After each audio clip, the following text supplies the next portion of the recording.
तो देरी किस बात की है? साथ में आओ, लड़ते हैं, तुम पसीना बहाओ। गगन यादव वादा करता है कि खून बहाएगा इस मुद्दे में।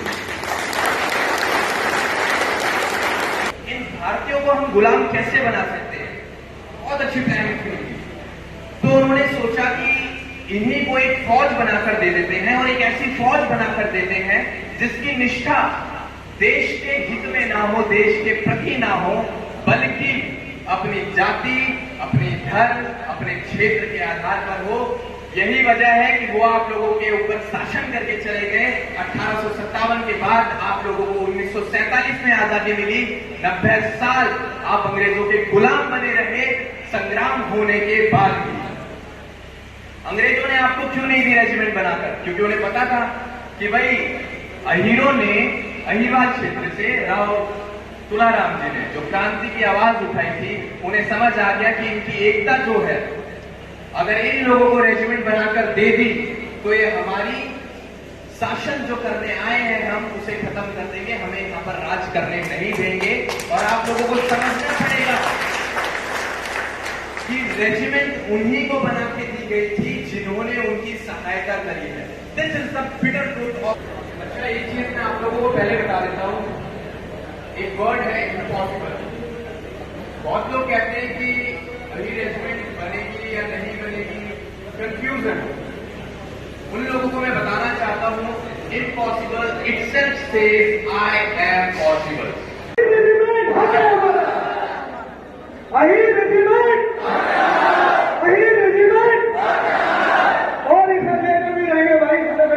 लेकिन समाज के मुद्दे पर अगर खड़े रहोगे तो वादा करता हूं खून भी देकर जाऊंगा, चाहे जिस भी राजनीतिक दल से आप रहो, मुझे कोई मतलब नहीं, जिस भी राजनीतिक दल से आप रहो। जहां मैं राजनीति का विरोध नहीं कर रहा हूं, मैं चाहता हूं राजनीति में आए। मैंने जब अपनी पॉलिटिकल ट्रेनिंग करी थी, वहां पर मैंने एक ही चीज सीखी थी कि राजनीति का या तो हिस्सा बनो या फिर शिकार। राजनीति का या तो हिस्सा बनो या फिर शिकार। कहीं ना कहीं आप राजनीति से घिरे रहते हैं, तो जरूरी है कि शिकार ना बनकर उसका हिस्सा बना जाए। तो जो भी राजनीति का हिस्सा बनना चाहते हैं उनको पूरा सपोर्ट है, लेकिन तभी सपोर्ट है जब आप समाज के मुद्दों पर एकत्रित होंगे और अपनी एकजुटता यहां पर दिखाएंगे। अलग पानी किए होते कुछ नहीं होता। तो हमें जो बांटा गया है वो राजनीति ने बांटा है। मैं फिर से कहूंगा, समझ जाओ, राजनीति का विरोध नहीं कर रहा हूं, मैं विरोध कर रहा हूं अगर समाज के लिए अगर आपका कोई नेता नहीं खड़ा है तो विरोध करो। खुला कह रहा हूं मैं, विरोध करो उसका जो आपके समाज के लिए नहीं खड़ा है। समाज से नेता है, नेता से आप नहीं हो, नेता से समाज नहीं है। और मैं एक और चीज कहना चाहूंगा, उस नेता का जरूर समर्थन करो जो अपने समाज के लिए हमेशा खड़ा रहता है। उसका समर्थन करो, दिल खोलकर समर्थन करो। हमने बलिदान दिया है, हमने खून बहाया है, उसका हम हक मांग रहे हैं आज, और ये हमारा अधिकार है। ध्यान से सुनना, आप लोगों को समझना बहुत जरूरी है कि हम यहाँ पर क्यों आए हैं। हम लोगों को समझना है कि यही रेजिमेंट हमें क्यों चाहिए। जिस दिन आपको समझ आ गया उस दिन तेज के भाषण देने की जरूरत नहीं है। अगर एक मैसेज भी जनरेट हो गया कि यहाँ पर आंदोलन है तो आप लोग जरूर आएंगे, लेकिन तभी आएंगे जब आपको समझ आ जाए कि ये रेजिमेंट चाहिए। तो अंग्रेजों ने क्या किया? आपके ही देश में आके आपके ऊपर ही राज करने के लिए आपको ही धर्म और जाति क्षेत्र के आधार पर रेजिमेंट बना के दी, आपको ही गुलाम बना दिया। आपने उनकी जीव पूरी करी और आपको ही सम्मान के तौर पर रेजिमेंट दी, क्योंकि हर आदमी को वही नाम।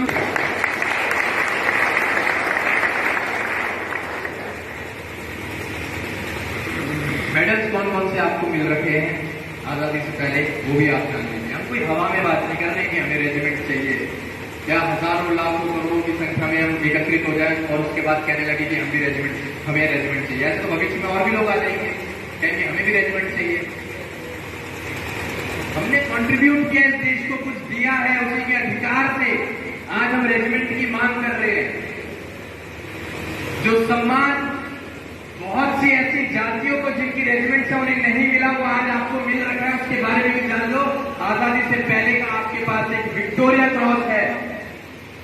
2 जॉर्ज क्रॉस हैं, 3 मिलिट्री क्रॉस हैं, 3 IOM हैं, 7 IDSM हैं।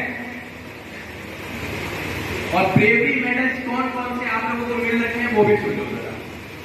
आजादी के बाद के परमवीर चक्र 1 किसको मिला है? परमवीर चक्र।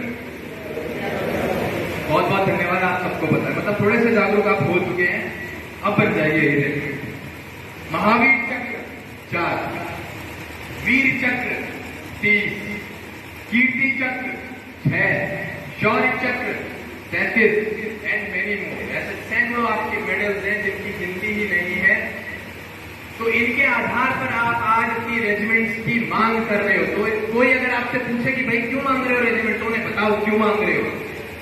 आपने कुछ दिया इसलिए मांग रहे हो। इंच भर एक डोला खिसक जाए जमीन का, हम आपस में खून खराबा कर देते हैं, लेकिन जिन सैनिकों ने खून दिया इस देश के लिए, उनके लिए हम पसीना तक नहीं बहा रहे हैं। ये बड़े दुर्भाग्य की बात है हमारे लिए, हमारे सम्मान, हमारे समाज के लिए। आजादी से पहले 2 तरीके से रेजिमेंट्स बनाए जाते थे, एक मार्शल कॉम, एक नॉन मार्शल कॉम। मार्शल कॉम कौन होती थी? लड़ाकू। लड़ाकू कौन है? आप ही लड़ाकू है भाई। जब फर्स्ट वर्ल्ड वॉर और सेकेंड वर्ल्ड वॉर में अंग्रेजों ने जब हाथ खड़े करते थे, आपको याद किया था, जिसमें हिंदू जाति में सबसे बड़ा कंट्रीब्यूशन आप लोगों का था सैनिकों में। तो लड़ाकू कौन हुआ? एक थी नानी, उन्होंने कहा कि हीरो का बहुत अच्छा कंट्रीब्यूशन था बॉर्डर में भी, लेकिन मूवी में आप लोगों का नाम नहीं आया। और नाम इसलिए नहीं आया, जैसे 62 के दांगला युद्ध के बाद मेरे वतन के लोगों में आपका नाम नहीं आया, इसलिए नहीं आया। और नाम इसलिए नहीं आया क्योंकि आपके पास नाम नहीं आया। जिस दिन नाम होगा, जिस दिन कंधे पर नाम होगा, उस दिन जरूरत ही नहीं किसी चीज की। एकमात्र ऐसी कौम जो आज आप लोगों के सामने ये कह रही है कि हम अपने लड़कों को फौज में भेज रहे हैं, बताओ और कौन सी कौम कह रही है कि हम अपने लड़कों को मरने के लिए भेज रहे हैं? बताओ कौन सी कौम है जो कह रही है कि हम अपने लड़कों को मरने के लिए भेज रहे हैं? एकमात्र अहीर ऐसी कौम है जो आज इस बात के लिए लड़ रही है कि हमारे लड़कों को फौज में भेजो, हम मरने और कटने के लिए तैयार हैं।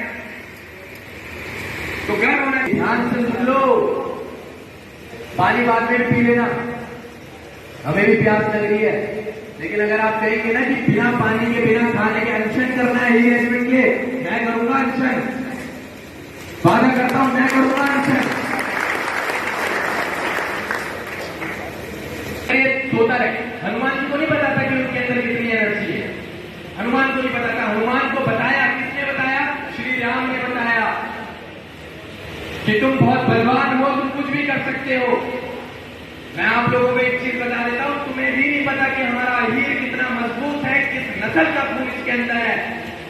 इसे बताने वाला कोई नहीं है, इसलिए आज शांत बैठा हुआ है।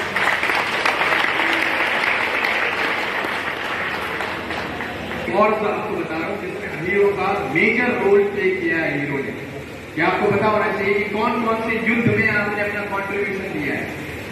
1948 Badgaon, 1961 Goa, 1962 Rezangla, 1965 Hajipir, 1966 Nathula, 1971 Jaisalmer, 1984 operation Meghdoot, 1987 Sri Lanka, 1995 operation Kupwara, 1999 Tiger Hill Kargil, 2001 Sansad भवन और अक्षरधाम, 26/11 मुंबई में जो अटैक हुआ था उसमें भी आपका बहुत अच्छा रोल था।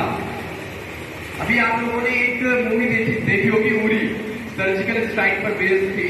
जिस प्रकार हमारे देश के कमांडोज ने सर्जिकल स्ट्राइक करी है पाकिस्तान में, पता है आप लोगों को?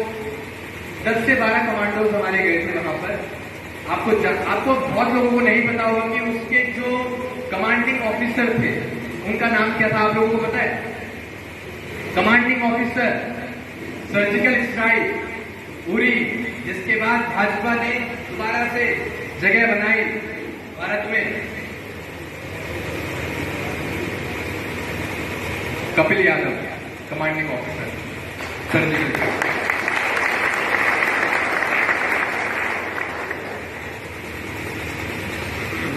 स्वाद के वशीभूत हो, विद्रोही बन जाओ ना, यदुवंशी समाज के दल को छोड़ कहीं तुम जाओ ना। यदुवंशी समाज के दल को छोड़ कहीं तुम जाओ, बट जाओगे, मिट जाओगे, आह भरोगे फिर एक दिन, आज हुए ना अगर एक सब, मारे जाओगे किन दिन। मर रहे हैं ना, गिनवाओ कितने लोग मर रहे हैं हमारे समाज के। क्यों मर रहे हैं? एकता नहीं है इसलिए मर रहे हैं। मैं कह रहा हूं गरीबान पे हाथ रख के दिखा दो, अगर एकता में, जिस दिन एकता आ गई आपके अंदर, कोई नजरें मिला के नहीं देखेगा, आप उंगली उठाने की बात करते हो। और आज हमारे समाज के भाई मारे जा रहे हैं। क्यों मारे जा रहे हैं? क्योंकि एकता नहीं।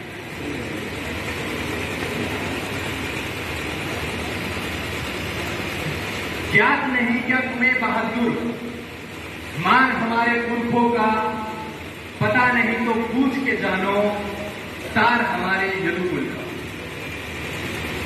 धन्य धरा पर इस भारत की यदुवंशम कुल नाम पड़ा था, आदिकाल से ही भारत में यदुकुल का साम्राज्य वृद्ध था। श्री कृष्ण से युग निर्माता जिस यदुकुल में जन्म लिए थे, महाभारत के महासमर में गीता का उपदेश दिया।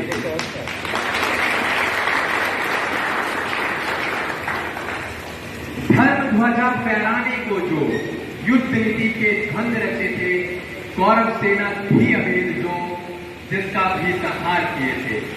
आज चंद जयचंद हमारे कुल विद्रोही बन बैठे हैं, यदुकुल के दुश्मन दल में जा स्वाभिमान दल बैठे हैं।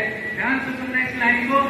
आज चंद जयचंद हमारे कुल विद्रोही बन बैठे हैं, यदुकुल के दुश्मन दल में जा स्वाभिमान दल बैठे हैं। चाहूंगा, लेकिन भविष्य में मैं आश्वासन देता हूं कि जब भी आप इस सहारनपुर की धरती में बुलाओगे समाज के मुद्दों के लिए, न सिर्फ अहीर रेजिमेंट बल्कि समाज के किसी भी मुद्दे के लिए आप अगर बुलाओगे तो गगन यादव आएगा, जरूर आएगा। और एक और चीज बता रहा हूं, राजनीति नहीं करूंगा, पक्का नहीं करूंगा, जरूर आऊंगा।